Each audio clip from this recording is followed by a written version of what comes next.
And we are back with more on News Talk Saga 960. So very glad you could join us on this edition of the Mark Petronius Show. Well, agent provocateurs, the types of people that we saw at the convoy, the rally in Ottawa, people flying the Confederate flag, and others calling for overthrowing the government. Who are these people? Shadowy figures. Sometimes they change their names. Sometimes they're not who they claim to be. In fact, that's often the case. And what happens when you have people openly calling for insurrection who, they seem to have several different identities and they're not being arrested as perhaps you and I would if we were violating the law in terms of calling for a violent overthrow of the government. That's not allowed in Canada. There are rules, there are crimes associated with that, and yet some people are doing it, and people are wondering who these people are and whether or not they are a real threat in terms of whipping up violence when what they're really after is trapping people who are perhaps part of the movement that oppose the government. And who better to talk about this than Tom Quiggin? He's a court appointed expert in the field of Islamic terror. He's a published author, and he's a regular on the Mark Petronius Show. Always great having Tom on the show. Welcome once again, Tom. Always glad to be back, Mark. Good to see you again. Good to see you. Also, I could have mentioned you're a published author. You're working on something. I'm not going to give away anything right now, but perhaps you'll be in a better position to talk about your next book shortly. But let's discuss something that's been on your mind lately. You've been looking into this. You've done some reporting on it. A gentleman by the name of Marcus Ray, or at least that's what he appears to be named, and he seems to be saying some things that might get you and I arrested, and yet this guy is just going about his business, and he's drawing people to his movement. Talk about Mr. Ray. Well, it's interesting, Mark. There's this individual, Marcus Anthony Ray is one name he uses. He's got another name, Mark Chilcott, that he uses, and then at least one or two other names we've been able to track. He has multiple personas on the internet and in the real world, and it's a fascinating collection of personas. At various points along the way, he said he's an ex-RCMP auxiliary officer. He claims to be an ex-municipal police officer, ex-rescue diver. He says he used to be an inspirational speaker. He was a furniture designer. He was a real estate person. He also claims he was a male exotic dancer, or I assume a stripper, for 5 or 6 years or something like that. And he actually has a book on Amazon under the name of Marcus Ray, claiming that he was in fact an exotic male dancer for 6 years. But what's concerning right now is he's developing a new persona that's kind of come out of nowhere just in the last couple of months. And what this persona is, he's got this sort of black Stetson hat, and he says he's a rancher, and, you know, he's hanging out with the boys, and he says he's going to form a constitutional sheriff's association in Canada. And that's like a very American thing. There's no such sort of thing in Canada. There's no allowance for that sort of thing in Canada. But at various points, he's also said that this Constitutional Sheriff's Association will form a new court, and the court will bring politicians in, and the politicians will be tried, and the truth is going to come out, and all this sort of stuff. He had another video that just came out a couple of days ago, and he actually says the time for peaceful protest is over. So he's saying, he says, I'm not violent, but he says we have to draw a line and defend that. And if they push us, then we have to fight back. So he's one of these people that sort of sits there and skirts around the issue of violence all the time. But then, of course, says that he's going to get 5,000 veterans are going to support him. And these 5,000 veterans are going to surround a place, and they're going to put this court, and the court is going to bring in the politicians, and they're going to try them. And of course, A, there is no such thing as an independent court. B, he's got no group of veterans who are going to support him. And C, what he's advocating is just in course of completely highly illegal and can only be carried out with violence. So we've been tracking this guy now for a couple of months. And by we, in this case, I mean Veterans for Freedom. I'm working for them, doing a lot of intelligence work for them.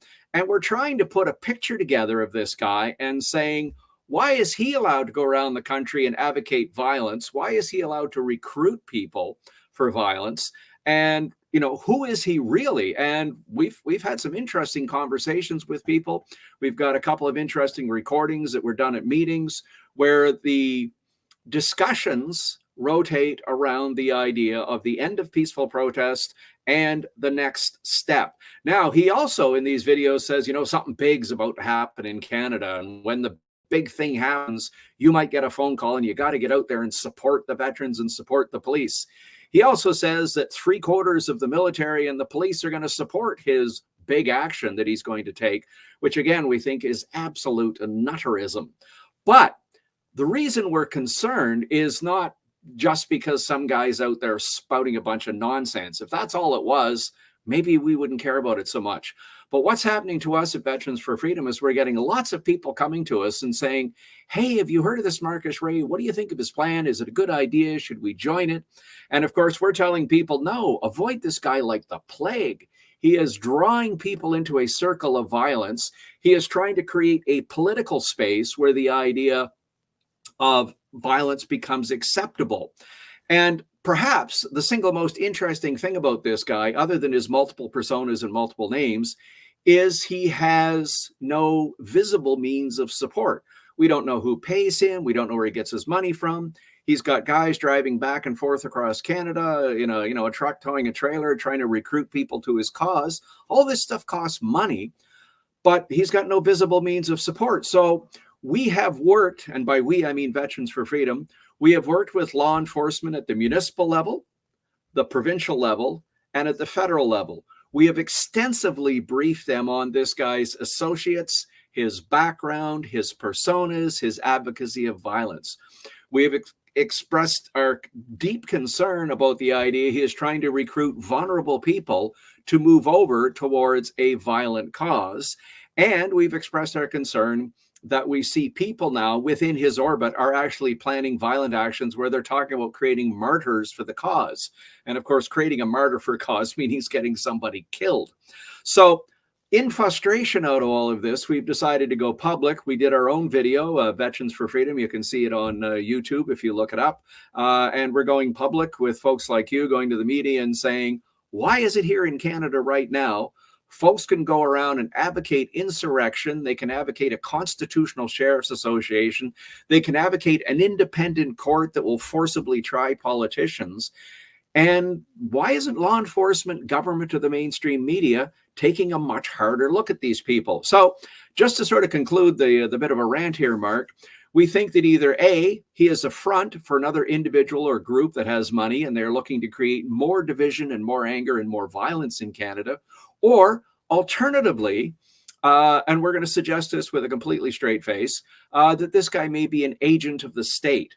Now, before people dismiss the idea that, the government would never do that, let me refer to Grant Bristow. Folks may remember him. He is the founder or the co-founder of the Heritage Front, a neo-Nazi white power, white supremacist group that was going around saying all sorts of horrible things, getting everybody in Canada upset, getting everybody all stoked about, neo-Nazis in Canada.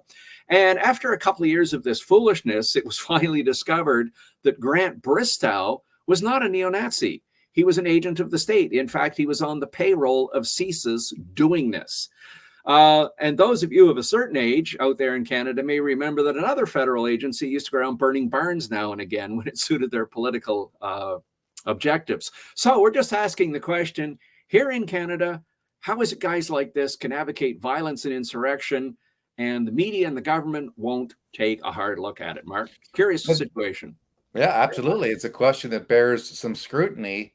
This sounds like a very shadowy individual, and I'm particularly intrigued by the fact that he has no visible means of support. Who's backing this guy, and why are the police allowing him to do and say the kinds of things that he's saying? I mean, that's what you do when somebody is in cahoots with the government, when somebody has some kind of clearance through CSIS or whatever. And so we saw this sort of thing happen in the United States around the J6 controversy, where people were allowed into the building to basically infest this room and basically hang out, for lack of a better word. and they were portrayed as insurrectionists, but there's a lot of evidence, including video evidence, that these people were sort of allowed in, almost in a way of sparking false flags. And I mean, you're aware of this sort of thing. You've been at this a long time, where organizations, I mean, and this is nothing new. I mean, this goes way back. The Gulf of Tonkin incident was largely seen and used as a pretext to exacerbate and start the Vietnam War. There's the Reichstag fire story about how the Nazis managed to push through control of Germany by sparking a fire themselves and then blaming it on somebody else, whether it was the Bolsheviks or Jewish people or whatever. So this sort of thing has been going on for many, many years. You spark an event, blame somebody else, and then seize power for yourself. And so this is nothing new. Point being, why when you're talking about governments that are nervous, tyrannical governments like the Trudeau government that wants to seize more and more power for itself, they know they're aggravating people, and so they're using that aggravation in order to stir up violence, in order to justify even more draconian actions on their part. I certainly wouldn't put it past the Trudeau regime, Tom, to do the kinds of things that we've seen other regimes do, which is to spark extreme unhappiness in the public, and then stir up the public by throwing people into the population that are there to stir up violence and insurrection, as it seems to be the case with this individual you're referring to. I mean, under the circumstances, it is at a time when people are very unhappy that you see this sort of thing happen. The United States has done it, and now it appears that Canada doing some, I want to call it, dirty tricks amongst its own population in order to weed out people who you hate and want to punish. And by doing so, you bring them into organizations, into cahoots with people that you have on the payroll in order to trap these individuals. Is that what you're getting at in terms of your analysis of this? There's another thing going on here, Mark, that's getting missed, I think, by the mainstream media to a certain degree, and I think the government willfully ignores it. The amount of discontent in Canada right now is incredible. I've worked on social unrest issues from a variety of directions and angles since about the year 2000. I mean, when I worked for the RCMP, we did the G7, G8, the G20 conferences, the George Bush visit and all that sort of stuff. A lot of social unrest and a bit of violence around those. When I used to work for the Bank of Canada as a security and operational risk manager, we were looking at the linkages between the economy and riots and violence. I did a lot of work with G10 central banks. I got to go to riots in Montreal. I got to go to a couple of riots in Athens to sort of see that interplay. But here in Canada, 2 years ago, 3 years ago, I would have told you the potential for violent social unrest in Canada was at an absolute minimum. The Canadians are relatively passive. Things are pretty good. The government kind of works. The economy kind of works. The medical care system kind of works. Nobody's actually starving. So, it's hard to get real violence going when most folks are doing okay. But here we are 2 years later, 3 years later, the middle class has been crushed. The amount of debt held by people is phenomenal. Inflation is robbing people of their lifestyles right now. $2.10, $2.20 a liter for gas. Price of eggs is through the roof. Price of flour is up. Price of beef is up. And what we're getting from people right across the country as we delve deeper into this is a message that people have lost hope. They've given up. They're desperate and they're hitting the wall and they don't know what they did wrong because they don't think they did everything wrong. They tried to live according to the standards of the community, only to find they're being crushed. And then, of course, on top of that, we'd have got a government that says, everybody in the country is an absolute racist except Justin Trudeau. Everybody is horrible. Everybody is transphobic. Everybody is Islamophobic. Everybody is, whatever the phobia of the day is. And by the way, we're going to censor your YouTube account. We're going to censor your Twitter account. We're going to put thought police into the government so that the Department of Heritage will be able to do pre-screening on people's accounts. If you look at Bill C-11, some of the stuff going on in there is absolutely insane. So what we found is people are coming to us, and by us, I mean Veterans for Freedom again, saying, we've lost hope.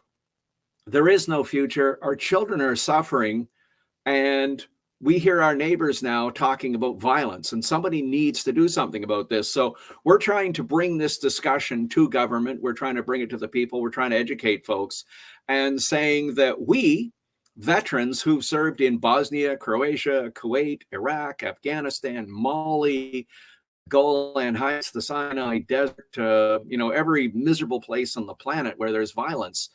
We, the veterans, are trying to say to the people in the government, saying, look, we know what social unrest looks like. We know what violence looks like. We know the kind of language and the kind of communications that various factions and governments use when they're looking to start more violence. And what we're saying right now in Canada, as veterans, we're shocked to hear this kind of language in Canada coming from what we would assess to be generally good people, but they're people who've just come to their end of the rope and they don't know what to do. So putting on my other hat here for a second as being the security and operational risk manager for the Bank of Canada, or at least I was years ago, we're watching a number of economic indicators in Canada as well. And what we're seeing is inflation's going through the roof. And I don't think I'm saying anything shocking there. Price of food's going through the roof, price of rent's going through the roof. And at the same time, people's savings are drying up. The amount of space they've got available on their credit cards is shrinking. And now, of course, interest rates are going up, and they're going to go up again in June, and they'll probably keep going up throughout the summer. So you can count on your mortgage. If you have to redo your mortgage, the rate's going to be higher. That's as simple as that. So what we're looking at is sometime when heating season starts in Canada, and by that we sort of mean October, November, December, huge numbers of Canadians are going to hit a financial wall where they won't be able to afford super expensive natural gas to heat their homes, and the price of that's going up right now. They won't be able to afford gasoline at $2.50 or $3 a liter, whatever it's going to be by then, and they won't be able to afford eggs at I was looking at eggs today, like $3.59 a dozen, which is a long way from the $1.85 I used to pay. And so we're trying to tell government, saying, look, as people hit the wall, they're going to get frustrated, they're going to get angry, and they're going to look to strike out.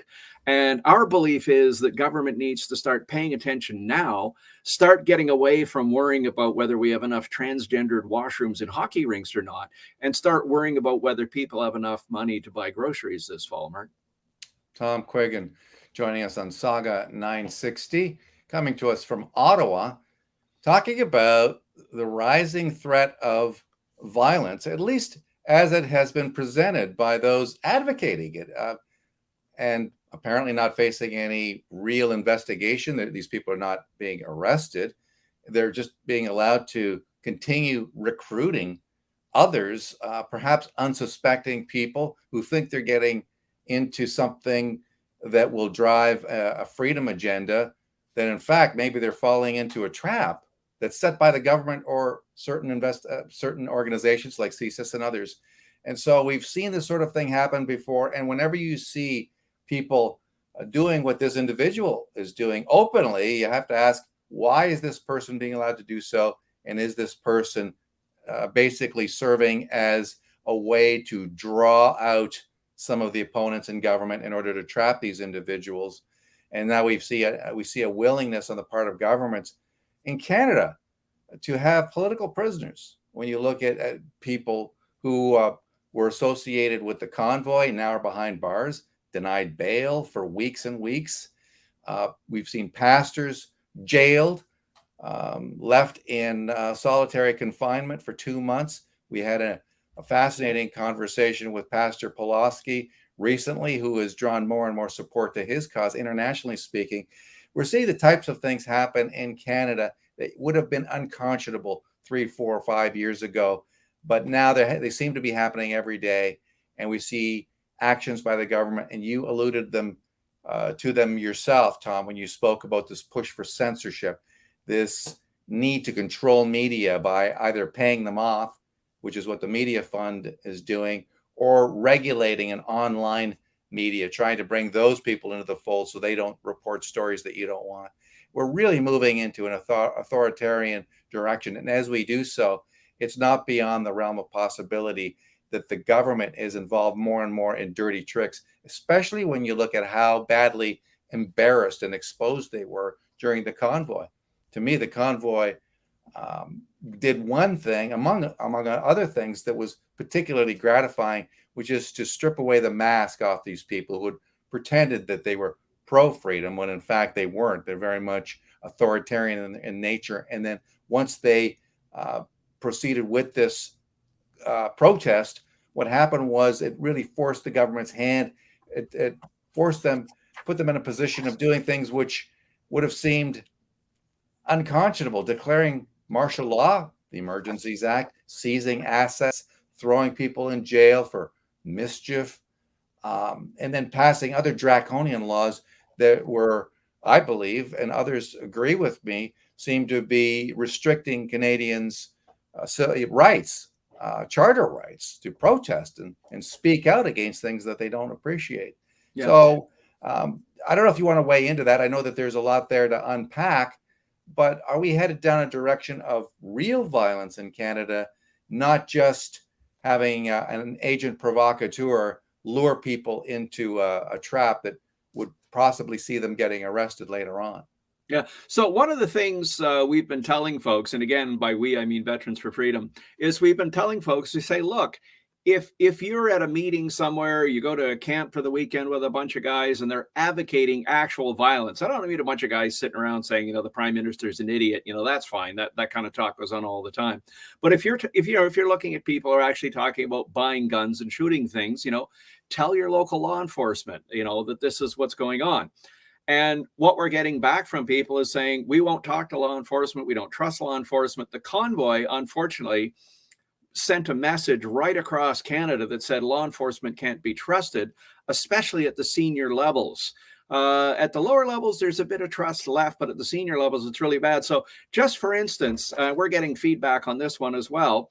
Marco Mendocino, who is the Minister of Public Safety, which effectively makes him the senior law enforcement official in Canada. He's responsible for the RCMP, Corrections Canada, CBSA. So he's like the most senior authority in the law enforcement community in Canada. And he repeatedly said before the Emergencies Act that we're only putting the Emergencies Act into place because of the police. And let me just read this. This is 6 different statements he made before and after the Emergencies Act. And when he was asked about the Emergencies Act, why did you put it into place? He said, 1, we are listening to law enforcement. 2, according to law enforcement, we need the Emergencies Act. 3, we had to invoke the Emergencies Act, and we did so on the basis of nonpartisan professional advice from law enforcement. Again, another one, it was only after we got advice from law enforcement that we invoked the Emergencies Act. And his final statement was, we invoked the Emergencies Act after we received advice from law enforcement, and that was on May 3rd. So here's the problem. During the hearings in Parliament, police individuals have been repeatedly asked, police chiefs, commissioners, and said, well, was it you that requested the Emergencies Act? So Commissioner of the RCMP, who's widely seen as being in the pocket of Trudeau, actually turned around and said, well, no, it wasn't the RCMP. Chief Police of Gatineau has marched onto the stage, and he says, nope, wasn't us. Chief Slowly from the Ottawa Police says, nope, wasn't me. Interim Chief Bell, who followed him as the 3rd police chief during the whole convoy thing, he also says, nope, wasn't me. I didn't request it. So they can't find an actual police officer who says that it was law enforcement that requested the Emergencies Act. Now we've had this absolutely ridiculous bit of foolishness where the Deputy Minister of Public Safety is saying, well, the minister was misunderstood. You didn't really understand what he said. He didn't actually say law enforcement requested it, but I just read you like 6 direct quotes where he exactly said that.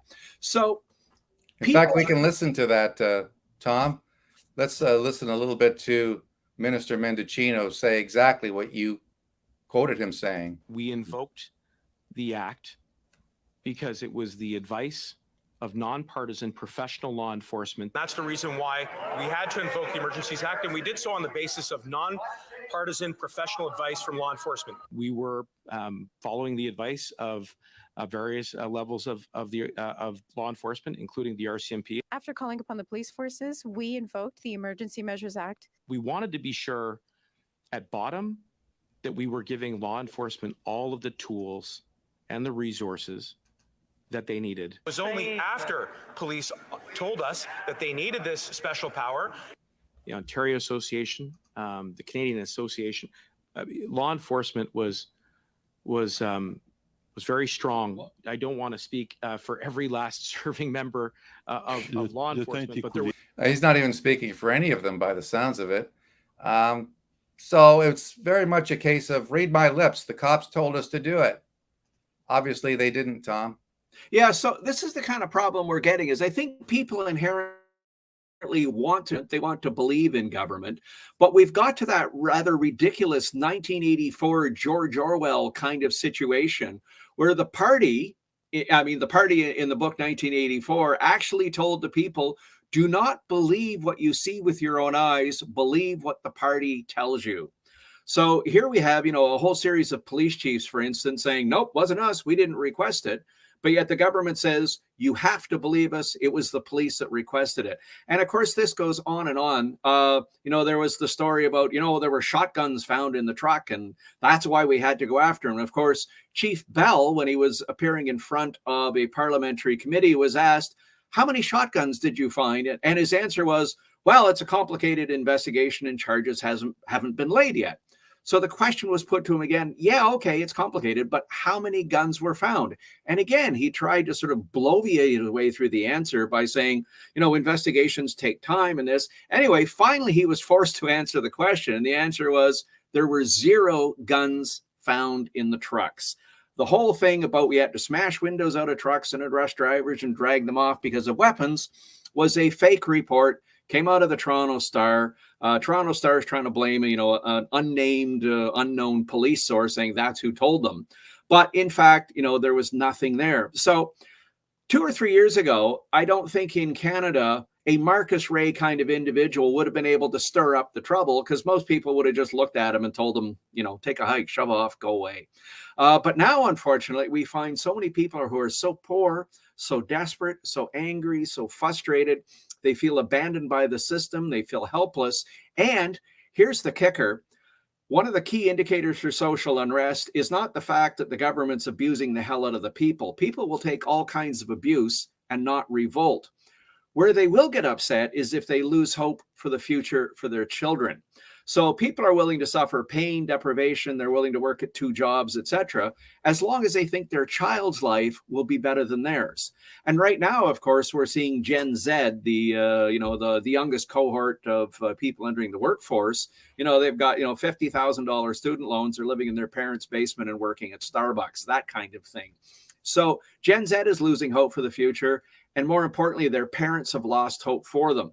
So one last little thought here. The kicker for what sets off violence, widespread social unrest, violent social unrest, as opposed to a bunch of idiot anarchists throwing rocks at Starbucks or something like that. The kicker for this stuff is the availability of food. If food suddenly becomes unavailable because it's just not there, then you can expect a lot of violent unrest. But the other thing is if food becomes unaffordable, in other words, the food might be there in the marketplace, but you just don't have the money to buy it anymore, then that's when people tend to really start to take out their anger on their neighbors, on the government, on whoever they accuse of being responsible for this.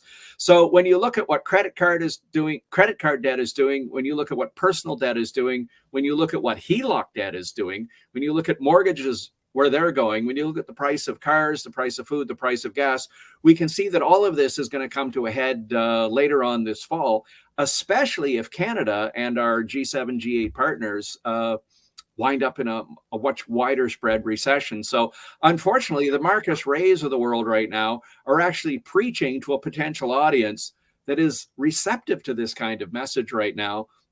And our assessment is the government is making the problem worse rather than better through its reaction. And just one other thing we look at, Tamara Leash, when she was arrested, she shouted, "Hold the line." So when they dragged her up in court and they said, "Oh my God, she's violent. She's encouraging violence." Look, she said, "Hold the line." And that means be violent. She was telling people to be violent. And it's like, yeah, no, she wasn't. But nonetheless, it was used against her. But here we had a guy run 4 people down with his car during the convoy because he didn't like them. He got out on bail a day later after having tried to murder 4 people by running them over with his car. But she wound up in jail for 2 weeks for saying, hold the line. And then juxtapose that against the terrorist attack in BC, where a whole bunch of people with axes and heavy machinery went in and smashed up a pipeline camp. Scared the daylights out of a bunch of people, did several $1 million damage. And as a court-appointed expert in terrorism, and I think pretty much anybody will tell you, that was politically motivated violence against a specific target, i.e. terrorism. So if you go to the RCMP right now and say, how many of those clowns have you arrested? The answer is 0. And it's like, okay, so you had enough people to arrest all these guys at the convoy who were advocating peace, who never committed a violent act during the entire thing. You had lots of time and effort to go after them. But when you get an act of real honest to God violent terrorism, which terrorized the lives of people there, you don't seem to be able to arrest anybody. Now, I'm not saying they deliberately botched the investigation, but it's the appearances. It's the perception, Mark. The perception of people is increasingly, the RCMP can't prosecute anybody like SNC Lavalin, even though they're using taxpayers' money to buy hookers and blow for the son of a dictator. But, they can go after Tamara Lich, who is self-described as a prairie chick that just wanted to run a convoy. That's how she describes herself. So you kind of look at it and go, they can't get SNC, they can't get the real terrorists, but they can get, Tamara Lich and a few people like that. And the perception that it's creating, I think, is the problem. Political Science 101. The perception is the reality. If people perceive the system to be broken, they will deal with it as though it's broken. And unfortunately, Mark, 2 years ago, I would have said this is crazy talk. Now we're looking at it and saying we're facing a real problem here. Yeah. No, I think the government is creating the very crisis, and you can see it by their actions. They're creating the very crisis which will then precipitate draconian, ham-fisted actions that they want to take anyway. So it's create the problem, create the crisis on purpose, make it look like, hey, it just happened. I don't know what happened. And then, figure that the people are going to be demanding government action in order to fix it. Create the crisis, then come in with the ham-fisted dictatorial actions to fix the very crisis that they are responsible for. Tom, thank you so much for coming on the show. I really appreciate it, as always. Cheers, Mark. Looking forward to seeing you next time. All right. Tom Quiggin. We got to take a quick commercial break. Back with more on News Talk Saga 960 and the Mark Petronis Show after this.